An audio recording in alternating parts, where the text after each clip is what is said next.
everybody, Joseph Rothschild here, aka ABCDMBT, and we are back with another Twitter thread. Today we're talking about the end of Yu-Gi-Oh! I'm just kidding, like that's pretty played out by now, right? But it is pretty incontrovertible at this point that Yu-Gi-Oh! Is in a bit of a rough state. Attendance at events is cratering. We are coming up onto a metagame that many people are not very enthused about playing, both because the format is a little rough and because it costs like $2,000 for a playset of Fuba Loss and Dominus Impulse. So rather than spending another 8 minutes talking about how the end of Yu-Gi-Oh! Is nigh and the sky is falling, we're gonna start trying to put that sky back in place. I'm asking you, the gentle poster, many of whom are constantly tweeting about how much you hate Yu-Gi-Oh! Okay, asshole, why don't you figure out how to fix it? For Cancun, the answer's easy. We just have to turn off the hurricane gun. Beef says, I have completely remade the 2024 tins to solve the problems with not only them, but how bad opening recent sealed product feels. I want to get people back at their locals opening stuff again. So we've got diaBellstar the Black Witch and Centurion Legatia. I wanted to take everything that's worked from every tin across Yu-Gi-Oh!'s life cycle and make a premium super mega best ever product that keeps the chase aspect modern TCG looks for. Tins should feel good to open. All right, here we go. 3 promos, focus on cores, 2014, plus 2 tin rarity promos, 1 staple, 1 anime. 3 mega packs, 2019 style, focused on upgrading and downgrading, but keeps side grades at chase to maintain a reprint cycle. 1 Kaiba's Vault pack with extra or out of cycle reprints, 1 Yugi Kaiba token, 1 dice, 1 deckmate, silica gel in a Karibo packet. That is so cute. Are you fucking with me? That's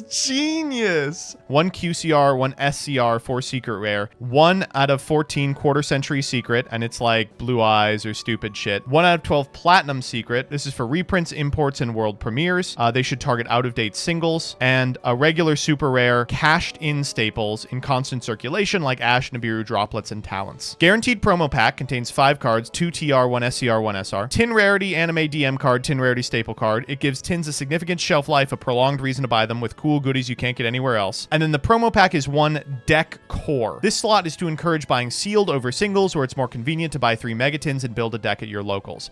A secret of Primera or Oak, a super of Legatia or diaBellstar, and a super of Bonfire or Trudea, though, I mean, Bonfire could go for either. This is like such a fucking smart idea. I can't believe how smart this is. What the fuck? House of Champs says, better prizing with the no cash system, uncut sheets, giant cards, and main events, product restructuring, return to all foil side sets, better ratios, promo packs returning, and better communication from Konami themselves. Hire 2 VTubers as live twins for announcements. That is so fucking smart. Why has no one thought of that yet? Are you kidding me? So the first 2 are obvious yeses. House of Champs is pretty outspoken about how you can still comport to a no cash pricing structure and give people an incentive to actually play.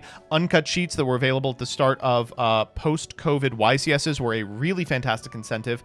And main event giant cards are being rolled out as we speak, I think. And both would be welcome additions to the structure. At present, the product structure makes no sense whatsoever. And God, I mean, Iron Mouse is what? The literal most popular streamer on Twitch. She's played Yu-Gi-Oh! Hand her a couple stacks, you know, get her to talk about the ban list. How hard is this? RJ says, in terms of pack structure, no more garbage pack filler, multiple rarities, accessible versions, and collectible versions. And for God's sakes, this is so true. Bring back both players play during both turns model. For like a glorious year after the release of Pote, every new archetype had cards like Havness that allowed you to start playing turn 0, and you just felt engaged in the game more than you would otherwise. Now, I just do not feel like that at all. I feel like there is a turn where you just sit there and wait for your opponent to set up, then you try to break it. Just give us more Havnesses. Give us more Impulses. Give us more of the lab cards. Oh. Jaxel says, let me have sex with the Goblin Bikers. All right, roll the clip. And then, Dyer, the clip you're looking for is that one section of the new Everything You Need to Know. Do you want to fuck a goblin? Sarah Hyde says, another thing, we should know set contents further in advance. It's a huge relief to know what's getting imported when. A bunch of people assumed that Rhoda would have 7th Tachyon, and knowing dates for reprints of sought-after cards would be nice too. It's crazy that we still have like cards languishing in import hell with no word on when we're getting them. Shiggy's has a good one. Events that appeal to more than just the competitive player base. A schedule of events announced at the beginning of the year so people can plan. Better promotion of Rush Anime and TCG. I mean, we all know that one. But it's crazy that like Magic does a pretty good job of balancing a casual player base interface with a competitive one, but for some reason we're like, all we can do is direct you where to play advanced against your nearest Yubel player. Trevor Allen says, literally all they need to do is fix their product. This entire year we saw one singular successful product. We are of course talking about the tins. We're being pushed out of Walmarts and Targets by Lorcana and One Piece, and locals are dropping the product due to losses. Obvious fixes. One is structures. You gave us Trap Tricks, RDA, Fire Kings, and then stopped for a year.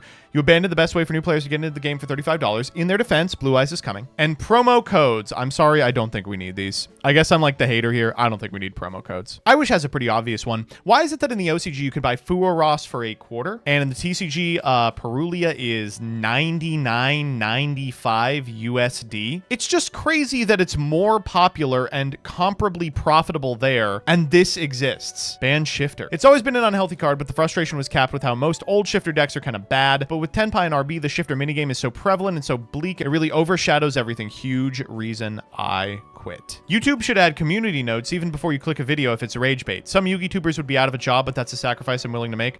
Who is this?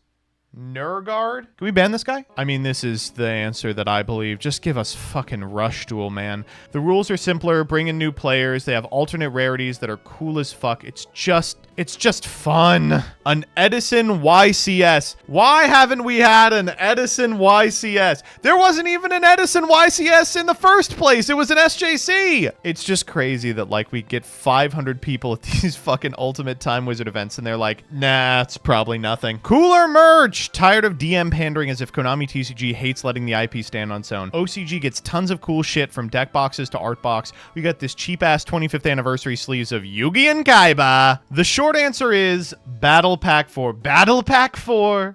The long answer is a series of products in line with Speed Duel boxes that serve as pre-constructed cubes for limited play, including relevant reprints for retro formats, chase rarities to help it sell, and original cards designed for limited. God damn. I can't believe we ever got something as good as the first Speed Duel Battle City box. We haven't gotten something that good since. It's as close to a cube as we're ever going to get. You know, this person has a couple of really good ideas. They're just shouting them out. And then alternatively, Ramen Bowl. It confirms Ecclesia likes to eat.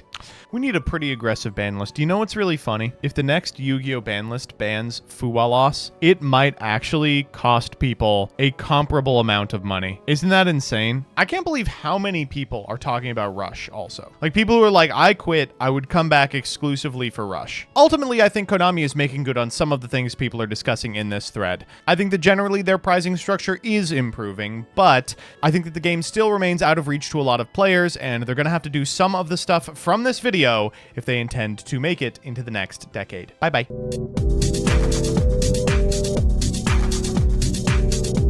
Dyer says, if you post about Yu-Gi-Oh more than twice a day, you get hit with this. This will solve every issue the game has. This is the... I'm actually not saying that one.